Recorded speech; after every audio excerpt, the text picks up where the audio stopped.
আসসালামু আলাইকুম। চতুর্থ শ্রেণীর বাংলা বই নিয়ে ধারাবাহিকভাবে তোমাদের সাথে আলোচনা করছিলাম, তার ধারাবাহিকতা এখন তোমাদের সাথে পার্ট 13 নিয়ে আলোচনা করব।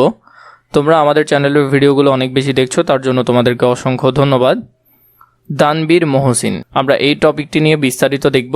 গভীর রাত, চারদিক নীরব। হাজী মোহাম্মদ মহসিন ঘুমিয়ে আছেন। শেষ রাতে খুটখাট শব্দে তার ঘুম ভেঙে গেল। তিনি উঠে আলো জ্বালালেন, কিন্তু ঘরে তেমন কিছুই দেখতে পাচ্ছেন না। তার মনে হলো ইঁদুর হতে পারে, হয়তো খাটের নিচে লুকিয়েছে।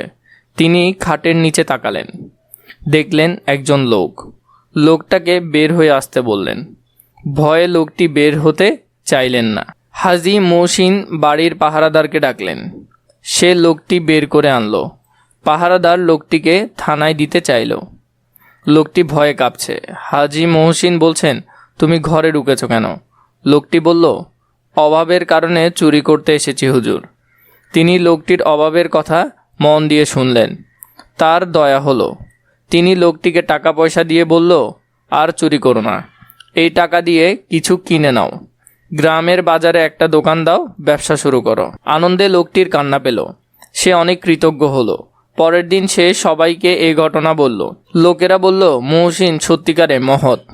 তিনি অনেক বড় হৃদয়ের অধিকারী। তিনি সব সময় সবাইকে দান করেন, এই জন্যই তিনি দানবীর মহসিন। হাজী মোহাম্মদ মহসিনের জন্ম 1732 সালে ভারতের হুগলিতে।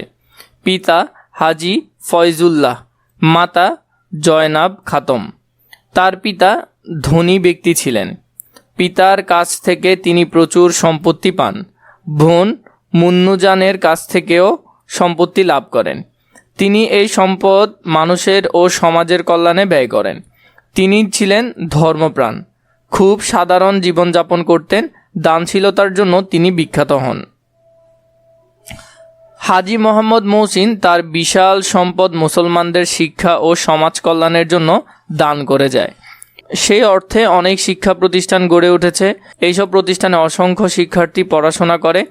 তার অর্থ সম্পদ দেখভালের জন্য ট্রাস্ট প্রতিষ্ঠা করা হয়েছে।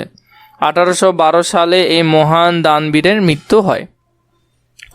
অর্থ জেনে নেই। কৃতজ্ঞ, উপকারীর উপকার স্বীকার করে যে তাকে বলা হয় কি? কৃতজ্ঞ। ট্রাস্ট, কমিটি বা সংগঠনকে ট্রাস্ট বলে।